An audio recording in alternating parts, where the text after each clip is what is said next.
So we have minimize c equal to 3x plus 2y subject to the following constraints: 5x plus 7y greater than or equal to 35, 10x plus 4y greater than or equal to 40, x and y must be greater than or equal to 0.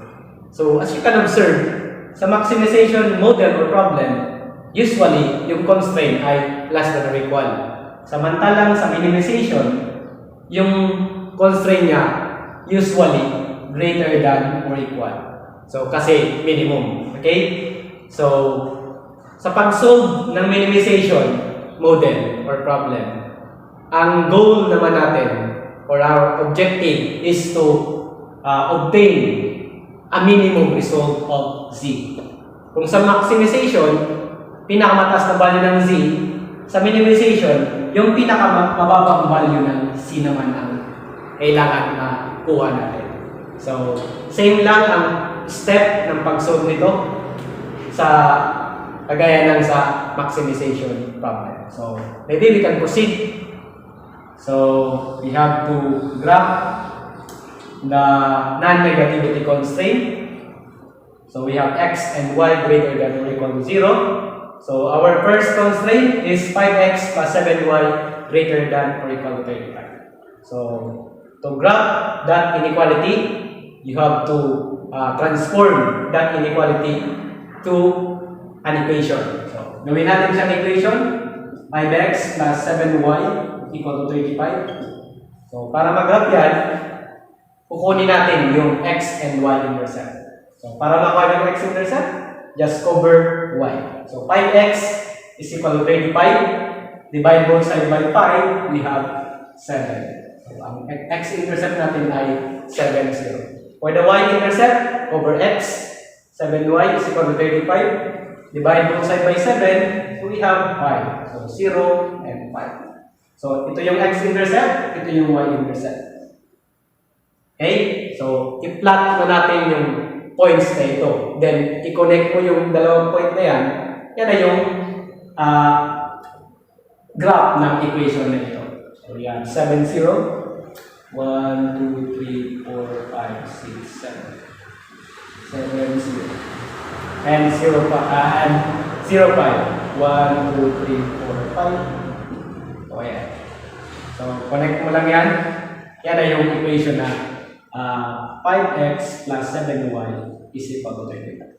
Since it is an equality sa ating constraint, included yung right side or right portion ng equation ng 5x plus 7y equal to 35. Kung yung kanina sa maximization, since ang symbol niya is paganto, pa left, sa left or sa below yung shaded region. Samantalang sa greater than or equal, ang shaded region natin ay nasa right or above. Okay? Next constraint, we have 10x plus 4y greater than or equal to 40. Transform muna natin sa equation para madali natin mag-graph. Is equal to 40. Then we can get the x and y intercept. Get the x-intercept, cover lang yung y, 10, 40, divide both sides by 10, we have 4, 0. Sa y-intercept, divide both sides by 4, since 4 ito, so we have 0 and 10. So, i-plot mo natin yung 4, 0, yan yung 4, 0, 0, 10, 5, 6, 7, 8, 9, 10. So, yan. Ito yung point. Connect na natin. Ayan. So, shaded yung right part ng line. So, alin yung intersection nila? Alin yung intersection? So, baka sabihin nyo, ito yung intersection. No.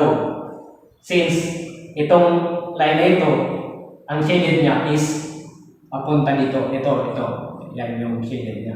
Hindi included itong nasa left. So, itong naman na equation na to, or yung line na ito, ang shaded niya is ito. So, ibig sabihin, hindi ito yung intersection nila. So, alin yung intersection ng dalawang constraint? Actually, ang intersection nila ay ito. Ito. Di ba? So, tanggalin natin yung hindi intersection ng constraint. So, ayan po ang intersection nila. So, siguro pwede nyo i-check kung yan talaga yung intersection. Ito yung ating first line. Ayan. Yung shaded niya is paganon. Yung kalawa nating line, ito, paganon yung intersection, yung shaded region. So, therefore, hindi ito yung intersection nila. So, therefore, to get the minimum result or optimal solution for C, kukunin natin yung critical point. Critical point natin ay ito, and ito. So, isa sa tatlong points na yan, yung optimal solution natin. So, alam natin na ito ay 0, 10. How about this one? This one, hindi pa natin alam. Kasi ito yung intersection ng line na ito and line na ito. So, another point is 7, 0. So, to get this point,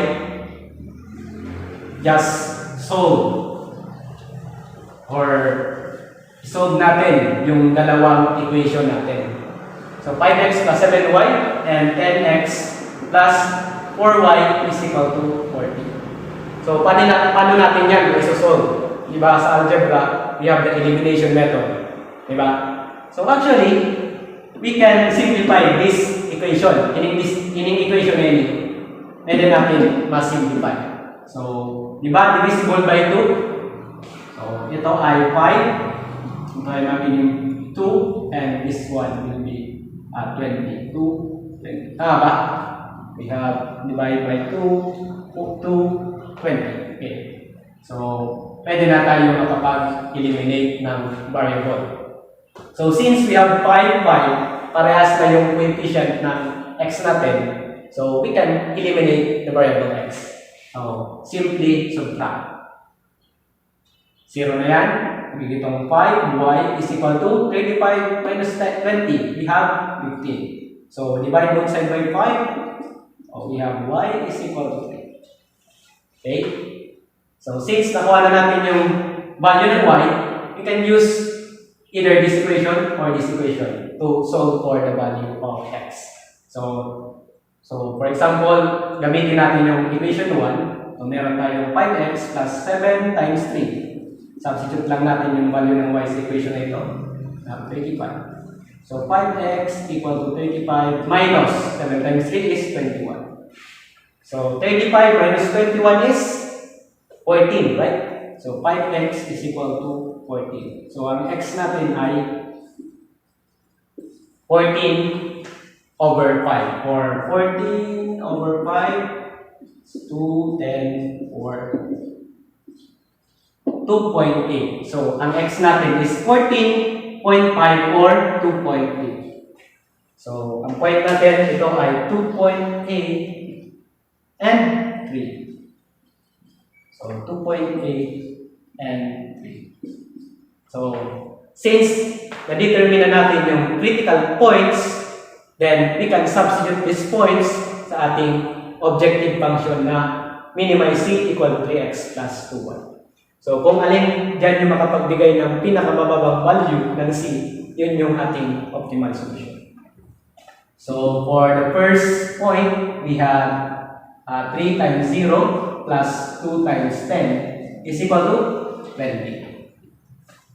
So, next point, we have 3 times 7 plus 2 times 0 is equal to 21, right? So, lastly, we have 3 times 2.8 plus 2 times 3 is equal to 2.8 times 3. We have 24, 6, 8. So, this is 8.4 plus 2 times 3, 6. 8.4 plus 6, we have 14.4. This is 14.4. So, since 14.4 yung pinakamababang value ng C, therefore, our optimal solution is x is equal to 2.8 y is equal to 3, y is equal to 3, ba?